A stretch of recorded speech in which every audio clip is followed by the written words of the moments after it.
Everything's been going great. I'm honestly gonna be pretty sad to leave this one. And yeah, look at this. Sorry, this is all jumbled. I still haven't thought about what I'm gonna say. Look at it.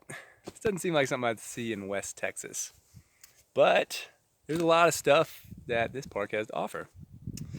But what I wanted to talk about the most was I had a really funny interaction with somebody about 2 hours ago. So my day started. I woke up at 6:30, got out at 7:30, and when I was leaving, I hung up my basically all my stuff. I kept my water bottles and some food with me and my jet boil. And I made my way down to the campground. I think it's Pine Top or something like that, Pine Springs. Basically so I could refill on water. So that was about 5 miles down to there. Again, basically 2,000 feet down.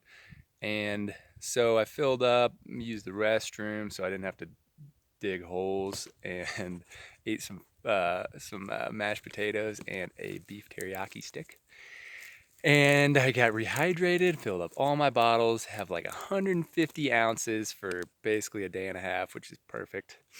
I'm gonna be swimming in it. Anyway, so I started going back up a different route, but still 2,000 feet up.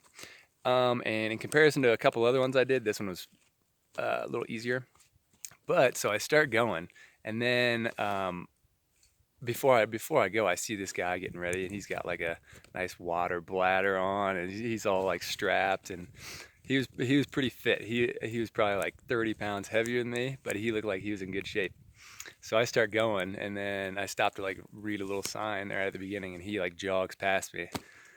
And he wasn't going too fast to where I was like, I didn't think I could catch up with him. And in my mind, I was like, I'm catching this guy. There's no way he's beating me up this mountain.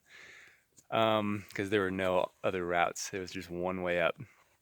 Um, so eventually, like, I don't know, half a mile down the trail, he stopped and stretching. So I pass him, and I gave him the little, you know, little nod.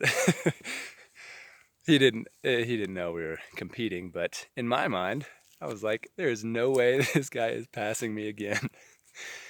So I start going, I was just booking it. And on the switchbacks, every once in a while, I'd get like a little look back. And right when I passed him, he started following me. So he was like 20, 30 feet behind me. And I kept going up, like looking back, and he was falling back. I was like, oh no. I was expecting him to start jogging again because he was like down to a walking pace. Because like, who's gonna jog up 2,000 feet? Dude's insane. So anyway, I keep going and going, and towards the top, I keep looking back, and he's like quarter mile back, and it was just fun because I had hiking by myself for 6 months.